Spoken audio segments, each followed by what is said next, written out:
Уважаеми зрители, на 15 януари тази седмица на специална пресконференция любимият журналист на руския президент Путин и един от най-известните политически коментатори на Русия, Михаил Леонтиев, каза: когато сме имали катастрофа, у вас имало хора, които гледат с наслада за това. Няма антируски съюз, в който страната ви да не е участвала. Ще се опитам да обясня на господин Леонтиев с малко история от руско-българските отношения, защо България е участвала в антируски съюзи. В далечната 1913 година, знаят всички, които са чели малко повече история, руските политици организираха, координираха и докараха най-голямата национална катастрофа на България. Тогава руските политици, начало с руския император Николай II, организираха погрома на България чрез Сърбия, Гърция, Румъния и то, след като използваха България, българската армия, за разгрома на главните турски сили. Сигурно господин Леонтиев не е чел руските дипломатически документи от това време и не е чул за понтонните мостове, които Русия дава на румънските войски, за да минат Дунава. Не е чувал за бурните ръкопляскания на руските официални лица спрямо дефилиращите и нападащи в гръб вероломно и подло България. Не знае сигурно господин Леонтиев и за наградата, дадена от руския император Николай II на румънския полк, който пръв е нахлул в България, за да се бие с жените, старците и децата и особено с кокошките и прасетата. Съвсем не е в час господин Леонтиев за поощрението, дадено от руските политици на Турция, да коли и беси българите от източна Тракия през същата 1930 година. Ще припомним и това на господин Леонтиев, че след тази злощастна междусъюзническа война, нагласена от Русия, най-върлите врагове на България заграбиха Южна Добруджа, Вардарска и Егейска Македония, а източна Тракия отново бе върната под турско робство. Разбира се, след като беше унищожено българското население. България бе пребита, ограбена и заживя с мечтите си за освобождението на поробените си братя от най-страшното иго, това на православни сърби, гърци и румънци, което надминаваше стократно турското робство. И затова, когато започна да се разгара Първата световна война, България отиде там, където и гарантираха връщането на ограбените земи и освобождението на поробените и подложени на геноцид българи. Сигурно е забравил господин Леонтиев, че съглашението, в което влизаше и Русия, не даваше никакви реални гаранции за изпълнение на пляновете на България, а само казваше, като свърши войната, ще видим. Та господин Леонтиев, когато повдигнете на ново някакво обвинение към България, бъдете по-внимателни, че изпадате в същата конфузна ситуация, като вашия писател Леонид Андреев през 1914 година, който обяви, че българите сме имали змийски език и на който много достойно му отговори българският писател Кирил Христов. Но това не е всичко. Господин Леонтиев каза още по-тежки думи срещу България. В отношенията си с Русия и САЩ, България е жена, която обича един мъж, но все е омъжена за друг. И тук забележете, уважаеми. Или с други думи е съпруга, която живее с някой друг. Край на цитата. Значи, според думите на господин Леонтиев, България е нещо като лека жена или, както казвам, нещо като уличница. Тук, честно да си кажа, много ми куцна и страшно ме заболя от тази некоректност, защото фактите ни насочват към тук.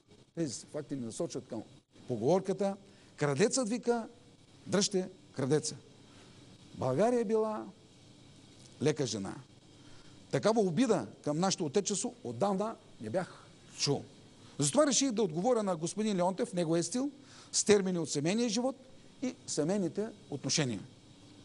Първо, България наистина винаги е била и е изключително красива, чаровна, богата и привлекателна страна. Чет няма тия, които са искали и сега искат да се женят за нея. Русия също е след кандидатите за брака с България. Бракът обаче на България с Русия започва след руско-турската война, знаете всички, когато България беше, забележете, уважаеми зрители, прехласната като младо момиче по прочут герой и се отнасяше с изключителна обич, преклонение и доверие към руския си съпруг. Но още не консумиран брака, новия съпруг започна съвсем безцеремонно да се разпорежда с имуществото и децата на майка България. Първо, Русия подари на Румъния българска Северна Добруджа, ведно с сите българи там, а след това по Моравия, Нишко, Пиротско, Лесковацко и Вранско, заедно с хилядите скъпи български деца на българомразката Сърбия. И това бе сторено, без да се пита доверчивата и покорна влюбена съпруга България. Така започна брачния живот. Но ревнивият съпруг не спря до тук. За да укрути и смажа съвсем неговата любяща го съпруга, за да смачка нейното родолюбие и свободолюбие, и за да я накаже, че тя без да го пита събра заедно децата си от княжество България и източна Румелия, руският съпруг насъска през 1885 година алчния и завистлив комшия Сърбия да нападне съпругата му България, да я пребие и ограбе. Даже преди това изтегли своите офицери, служащи в българската армия. Санки по-лесно да България да яде бой. Но тук сметките на съпруга излезнаха малко криви. Майка България мобилизира своите героични чеда, които оскубаха перушината на сръбския надут петел крал Милан при Сливница, и пладнешки обирджия хукна да бяга като побъркан. И добре, че беше пак руският съпруг, който чрез Австрия опази побойника, нападнал неговата любима жена. Но и това е нищо. Пред следващата беда, сътворена върху доверчивата, наивната и любяща съпруга България. Както казах преди малко, през 1913 година руският съпруг координира мераците и усилията на Сърбия, Гърция, Румъния и Турция и изпред на невероятно жесток побой, унижение и разграбване имуществото на неговата съпруга. Най-страшното случай беше, че България имаше подписан договор с нейния съпруг Русия за нейната защита. Тук става въпрос за военната конвенция, подписана между България и Русия за взаимна защита от 1902 година. Но и това не беше достатъчно за ревнивия и неверен съпруг.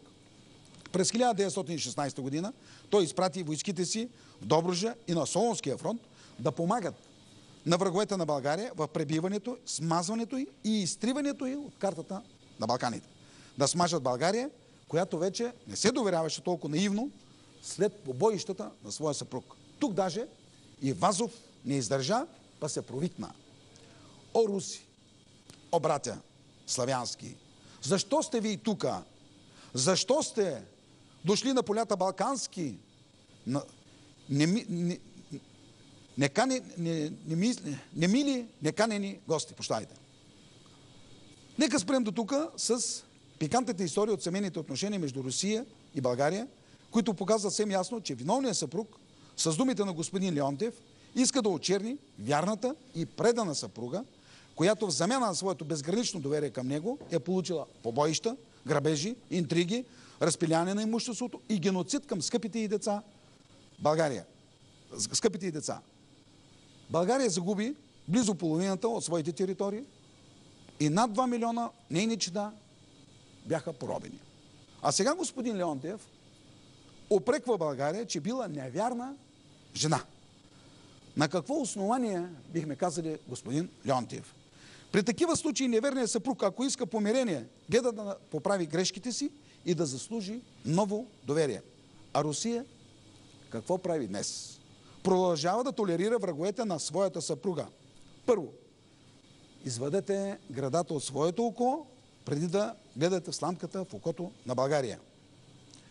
Направете поне един жест към България, господин Леонтиев.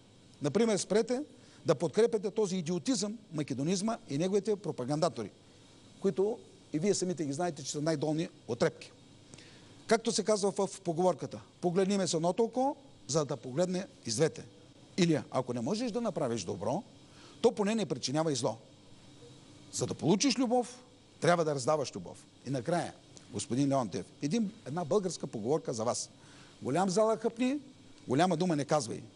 България никога не е заслужила такива хулни думи от човек от Русия. Защото винаги България се е отнасяла с уважение към Русия. Което не е вярно обратното. Хулните думи ги оставете на вашите политици, които със своите действия искат да скарат българския и руския народ. А вие, ако имате малко достойнство, бихме ви посъветвали да се извините на целия български народ за скверните думи, излезли от вашата уста. Пак казвам, българския народ и руския народ не заслужават такива думи, господин Леонтиев. Толкова по този въпрос.